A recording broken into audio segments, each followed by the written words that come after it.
fresh tires, and the momentum. 2 laps to go from here. 4 miles will decide this race. Up high is Marco Andretti and Sage Karam. Here they come. Andretti was one of those ones on fresh tires. Fresh tires, momentum off of the restart. They were up and running and up to speed when they caught the lead group. And Andretti coming on the high side, cutting to the bottom. Watch this, down low, and Rahal closes the door. That's where you've got to be, Marco. That's where you've got to be. You've got those fresh tyres, but not in the middle of the track. You've got to dive down low. You've seen what Briscoe could have done. This is it. 1 lap. Oh, there goes Ryan Hunter-Reay and Ryan Briscoe. And Briscoe flies. Briscoe flips and flies. On the grass, the 2 Ryans came together. Yeah, that looked horrible. And that's a very abrupt end to what was a terrific day for Ryan Briscoe. He gives both thumbs up, which is a good sign. Yesterday, PT, and then that awful situation in the pits with that refueling situation. Briscoe and Hunter-Reay out of their respective cars, and here it is. 2 cars here. They just start bouncing off of each other here. Hunter-Reay was going for a gap. It closed, and he came down into Brian, and the grass just caught the car and just flipped it violently. Goodness me. And very shortly thereafter, Ryan Briscoe gives the double thumbs up. Watch this, just a gap that closed again. It's Karam coming down, Hunter-Reay in the middle, and Ryan Briscoe, just the innocent bystander there down on the inside, and that nose just dove in like a dart into the grass. Absolutely. And flipped Briscoe. So again, similar to the Power and Sato incident, a lucky, lucky escape for both the Ryans, Hunter-Reay and Briscoe. Oh, that was just intense, very, very violent crash. And it just goes to show you how safe these cars are. This is Briscoe at the end of that violent flip.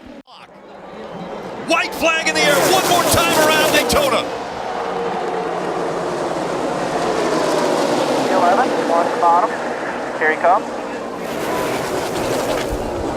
They're side by side for second. 2-car length lead for Dale Earnhardt Jr. as they work their way through 1 and 2, and down the backstretch they go. Junior blocking the lower line. Does that give the advantage to the 48? Junior jumps up in front of Jimmy Johnson.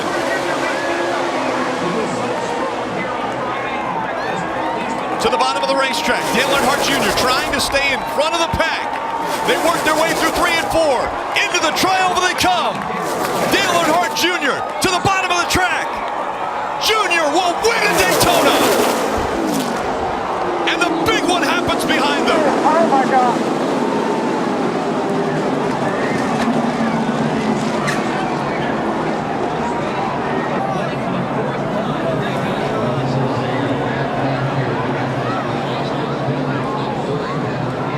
Of Austin Dillon into the catch fence.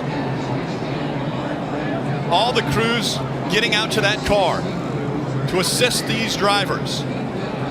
Thumbs going up from all the crew members. Earnhardt Jr. to the bottom of the track. Junior will win at Daytona. And the big one happens behind them. Oh my God.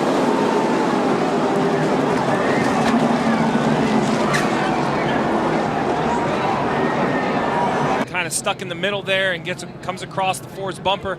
As he does, he spins back in, gets the 3 airborne, and he just gets projected off the other cars right up into the fence.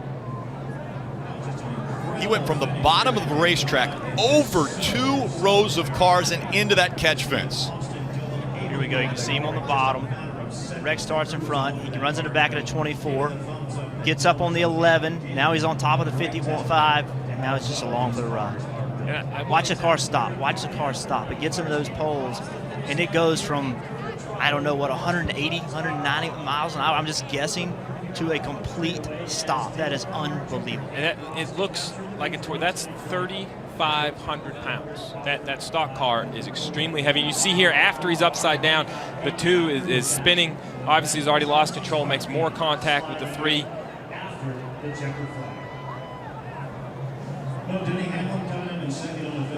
11 and the 4 to get together. Here we are at the start-finish line.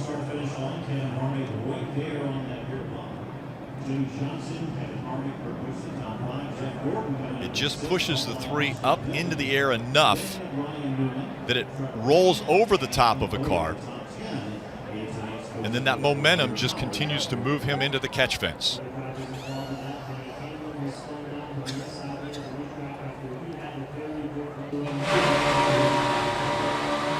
Hang on. This will be a wild ride.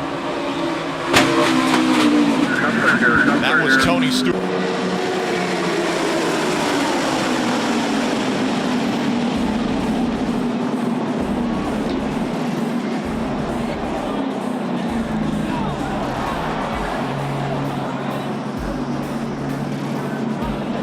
Kevin Harvick.